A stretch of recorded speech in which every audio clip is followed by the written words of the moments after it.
Hey guys, I am back. I have 3 products here from Off Grid Knives. I got them direct from the owner of the company.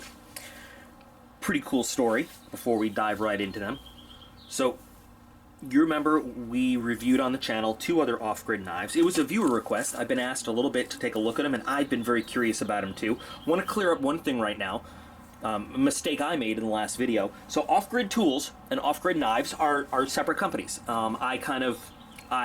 I guess I just flubbed that. So I want to say right now, Off Grid Knives, their own entity, totally separate from Off Grid Tools. Off Grid Knives, all-American company. Kind of built from the ground up by someone who just really likes knives.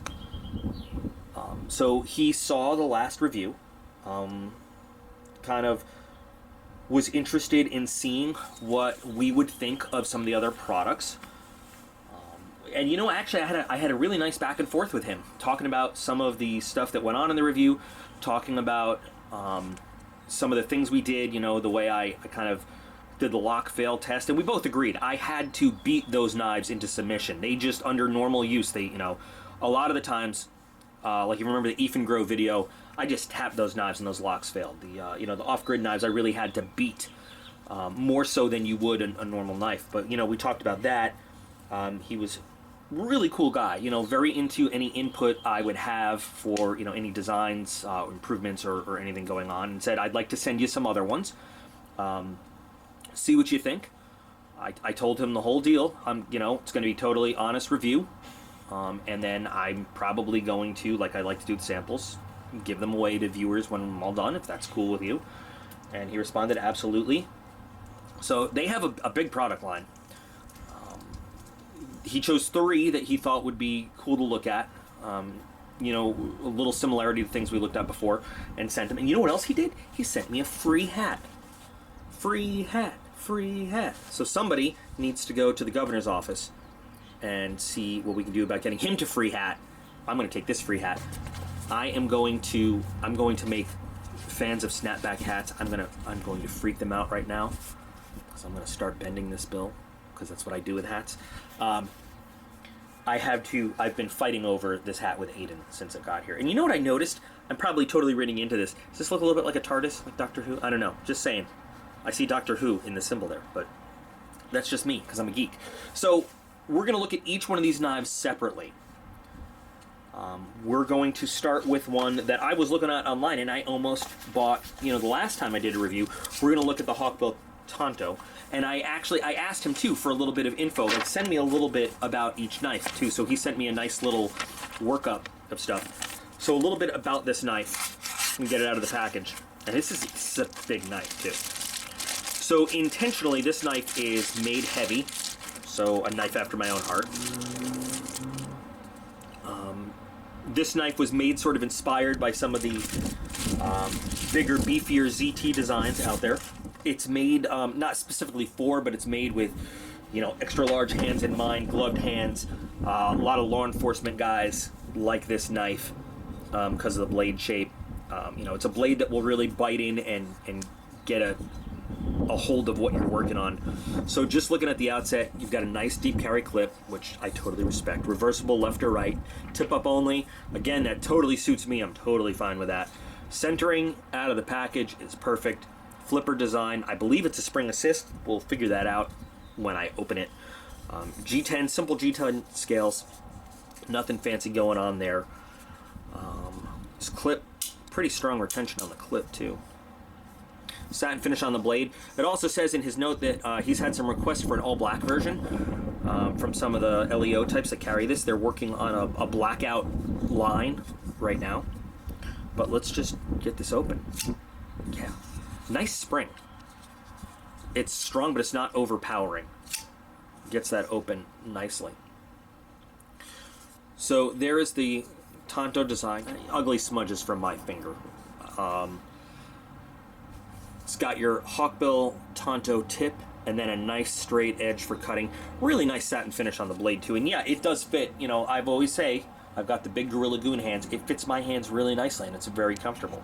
So really nice finish, just, you know, aesthetically.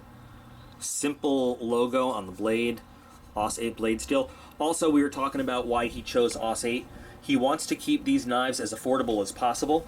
Aus 8, when cryo-treated, gets a great Rockwell hardness. It is not as fancy as some of the super steels that are out there, but how many times have I said I think Aus 8 is a good steel? I don't have a problem with it.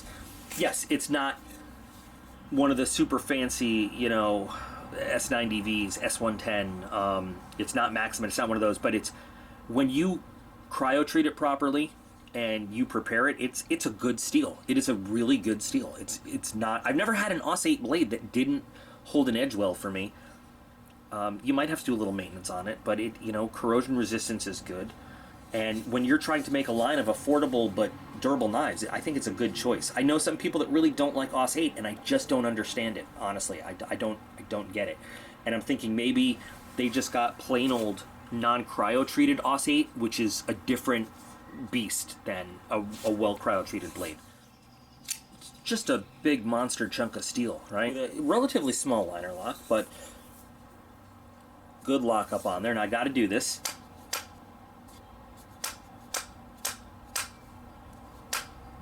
All right, this one's not going anywhere, and we have not messed the pivot up. We have not changed the centering. Nice. Ugh, I can't stand that ugly fingerprint I put on there.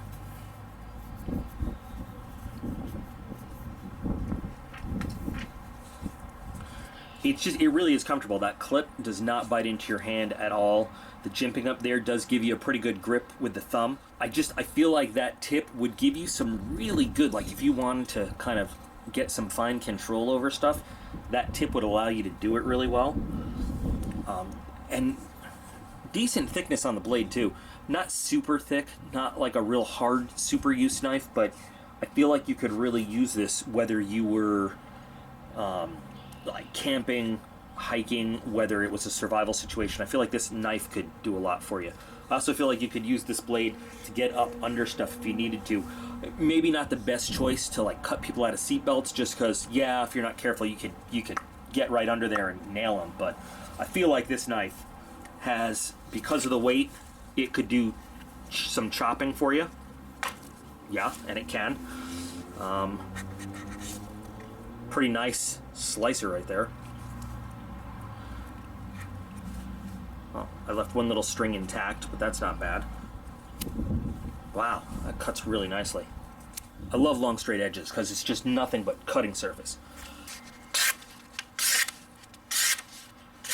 Oops, I let go of the paper.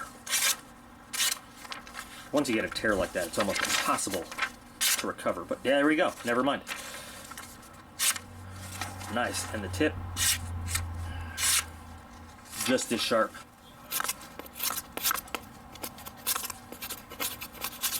Huh.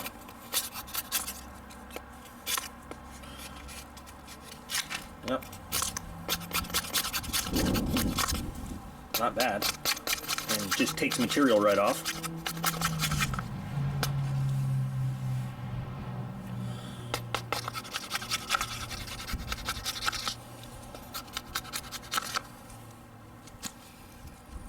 It's pretty fine if we need to start fires and stuff. I don't want to like do wood chopping stuff right now.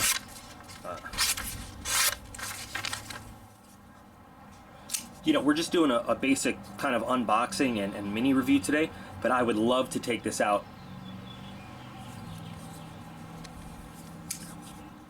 I'm just doing a basic unboxing and mini review today, but I would love to take this out for a real hard use test. This feels more solid than the other two off-grid knives I've tested. The Damascus one, I looked at more as a gentleman's folder. I didn't quite see it as a kind of out there survival tool.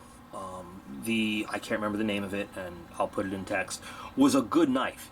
But this one has a feel to it that is just rugged. I mean, I guess there's not another way to put it. Amazon has got some really good ratings. I looked just to see, what other people thought.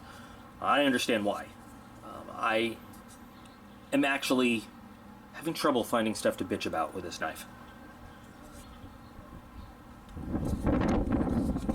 With the, I guess the one exception is just the sheer size of it makes it a little bit awkward for one hand closing. I guess that would be my one big complaint. But other than that, solid, man. Just solid. I know Off-Grid wants to keep the prices low, you know, so it's like in the price range of as many people as possible. But I just think, suggestion-wise, if they did come out a version of this, just throwing that out there, with like titanium scales and like one of those premium super steel blades, the price would be so worth it. I mean, so worth it. I'd buy one. I would. I'm just saying. You know, it's getting warmer, but summer is right around the corner. There's lots of wooded areas up here. I plan to spend many weekends out there doing stuff with family members and on my own. So this is definitely on my hard use list. Number one, I think the knife deserves it. Number two, I'm really curious to see how this holds up. Thank you to Carrie at Off-Grid Knives for the samples.